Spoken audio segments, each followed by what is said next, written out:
When all is said and done, what will you say? All right, let's kick things off. And thanks for tuning in, everyone, and welcome. My name's Chris Towd, and I'm the MD of The-Shift and co-host of the Shift PanelCast series. And we started the PanelCast back in March and have had some incredible and influential industry leaders on to chat with us about a wide variety of topics like future trends, technology, creativity, and on the odd occasion, the dreaded C word, yes, COVID. For the next few weeks, we're going to bring back some of our guests from earlier in the year and see what they've been up to and what they're looking forward to in 2021. So with that, let's kick off our first The Shift Panelcast mini chat. And it's a big welcome to Geoff Jones, CEO of industry leader TEG. Welcome, Geoff. Hey, Chris, how are you, mate? Good to be with you. I'm really well, thanks, mate. Thanks so much for joining us. My pleasure. Now, Geoff, you jumped on our first ever Panelcast back in March, and we'd just gone into lockdown. And you gave us your take on how things were going to roll out, which proved to be really on the money. One of the key things we talked about was our industry needing a governing body, and you've been instrumental in this through LIEF. Can you tell us a bit about that and how LIEF came about and what LIEF's done so far? Yeah, look, I think we realised pretty much straight away we as a very unregulated industry, we had we didn't have the representation to appropriately set up to speak to government. There's a variety of groups, people like the LPA who've done a really, really strong job and have been very, very communicated fulsomely. But we decided, rang up Roger Field from Live Nation and said, look, we should, try to get something together. And we tried to get to be not so much representative of the whole industry, but to be, some of the bigger groups in the industry to come together and to form a loose amalgam, which is now the Live Entertainment Industry Forum, to be able to influence government. And to be representative of our environment and our marketplace. We then recruited James Southern, a very, very accomplished executive in business of sport and the live space, to be our convener, and James has done a stellar job in that. And we continue to meet monthly, speak regularly, and we've developed a whole range of plans in order to get back to get the industry back going. And it's exactly what you were saying there at the time, and we've, over this time, we've experienced it quite a lot ourselves, that not having that one voice originally was actually a really big stumbling block, and something that, probably a lot of people have talked about for a long time, but it really came to the front in this situation, and it really was something we had to overcome to kind of be able to move forward. Yeah, absolutely, we did. It's not about creating bureaucracies or, we care about every element of our industry, the big, the small, the medium size, whatever it is. Because we need everybody to be, in employment doing stuff, and we all, way back to March, it kind of seemed like a lifetime ago, but. My company itself, we lost 97% of our revenue, straight away, and we're not a hell of a lot better still.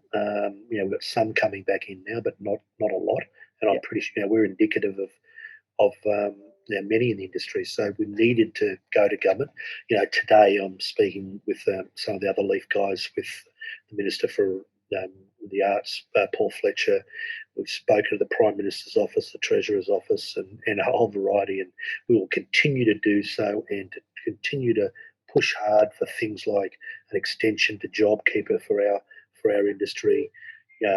Recognition of the fact that we need to have a lot that they need to regard that we are a big industry.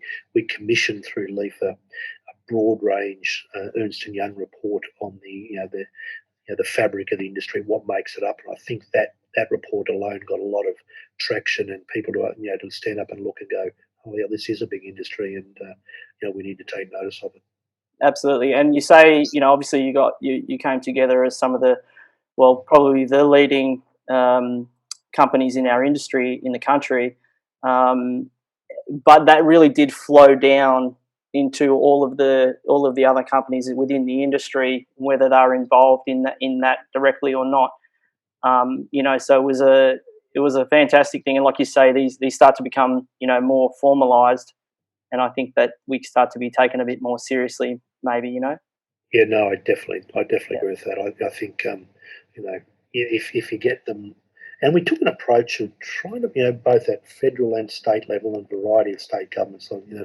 lost count of how many state ministers and various organisations we spoke to, but we took a view of being collaborative with them, not being, not lobbying hard or, Yeah. or trying to, threaten them, but to say, listen, hear us, understand our industry, because our industry is difficult to understand at times. And the Absolutely. flow-on effect and all the ancillary people and businesses from hotels and, car hire companies and, bus companies and all these people that are part of what we do, airlines, and we are a damn big industry, and it's easy for us to be forgotten, and we're not going to let ourselves be forgotten. I'm not saying we're not in any. There are green shoots appearing, but then of course, as you speak, there's this virus sort of lingers around, and South Australia has an outbreak, Yeah. but in general terms, we've done well. But now we're sort of moving to, I think, another phase of the battle back,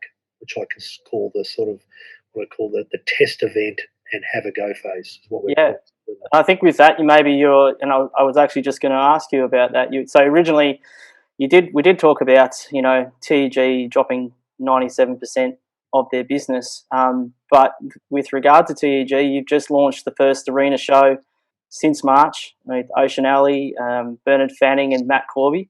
And how does it feel to be finally to be getting events back off the ground after all of this downtime? Yeah, look, it's good, and I think the way the industry went, we always assumed, and I was certainly assumed that sport would lead back, and with the NRL particularly, then the AFL, and Yep. now rugby and other sports coming back, and everyone had this view about outdoor venues that they were safe, and touch wood, there hasn't been any instances of locally transmitted cases via people going to a sporting or entertainment venue, which is tremendously important for our industry. And the corollary of that is, of course, the Queensland Premier, saying that stadiums can take 100%. So there's likely to be a sold out State of Origin 3 at Suncorp, which is really good news. But it seemed to us that the indoor venues were getting ignored. So we said, okay, look, it's okay to have 1,000 or 1,500, and they are important, and there is a thriving, great market there. But if we want to start to getting back to scale, which drives so much of the economic impact, we need to be, testing and getting arena shows going. So we went to the New South Wales government, who have been particularly aggressive and positive and easy to deal with, and said, look, can we get this test event up? Will you give us an exemption to 6,300 a night? Yep. And they said yes. And then I rang up Roger at Live Nation again and said, let's do this together. It's not about TG, it's about the industry, and we're not doing it as a promoter. We're doing it as a hopefully one of the bigger companies in the industry, the bigger two companies in the industry, trying to do it for the right reasons. And that's what we're doing. And I'm sure those shows will be successful. The government people, the health people, will see how professional our venue industry people are. That our fans are respectful. That our acts know know how to handle themselves. And I have every confidence that those shows will go off seamlessly and present a blueprint for us going forward. Yeah, absolutely. And the positivity that comes off the back, as you're saying, that's it's going to be incredible. So I think that's fantastic, and it's really great to see, mate. Yeah, thanks. Now we also talked about. It seems that this year has been one of acquisitions and mergers and partnerships. You just touched on partnerships yourself just there, and that people have really come together. And also I think when we talked, you touched on a new partnership that was happening with Airbnb for TEG. And what's been happening with TEG since we last spoke in that front? So look, we've made a couple of acquisitions since we last spoke. We've sort of partnered with Michael Castle Group, the number one theatrical producer in this country and in Asia. And so Michael's now part of our family. He runs his business, by himself, but with our support, and so that's great. We've made a few acquisitions in the UK and things. So we know this that we'll get, as an industry, we'll get over this. So we want to be prepared to get off and running. Yeah. We instituted an internal, probably not. We wouldn't be the Lone Ranger. A project called Project Phoenix, Phoenix rising from the ashes. So Project Phoenix was us, tidying up our back end, doing the stuff we needed to do, getting ready to be match fit when we can go again. And the other thing we did do, and we did it for a number of reasons. One, to keep greasing the wheels, but two, because I'm a great believer in, if we sort of lie dormant and a bit like the Testament, and we don't do anything, nothing will happen. No one's going to give us this industry never gets a free kick. Yep. So we put on a Delta Goodrem tour, which has sold really well. We put on Guy Sebastian for November next year. We've already rolled to a second Sydney and a second Melbourne show for that. We look like rolling to maybe third shows pretty soon. Delta we put into bigger venues because she sold so well. So that showed that people still have that appetite to have the live experience. And in the next couple of weeks, we'll hopefully put on sale a major international stadium show for late next year. Fantastic. And a major international arena show for late next year.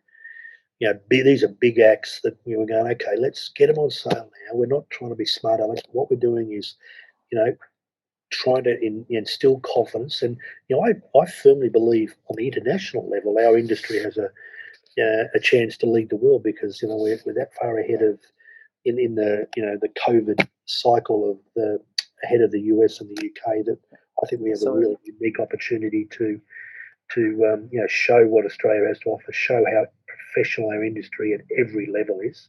Yep. Small, medium, and big, and hopefully that can come to fruition. And as part of that, in sort of reviewing things, being a real look at technology as well, and looking to the future and things that are either coming or developing, and AI. Are we going to see? Yeah, look, levels of really, we've taken a good opportunity on the ticketing side, say, to restart, rethink, re-equip, reimagine in the ticketing in a post-COVID world. At the moment, everybody going to Suncorp Stadium for the State of Origin, well, it's all mobile tickets, so that stuff's all happening. Yep. Now that doesn't mean that the death of paper tickets, or people getting souvenir tickets, but there'll be more and more acceleration to digital ticketing, which as a ticket, the owners of Ticketek, we're really pleased about that. There's been a re-look at how people go to market. Big concern for us, an ongoing concern, and something we're addressing with the government, is this sort of business corruption and self-insuring of tours.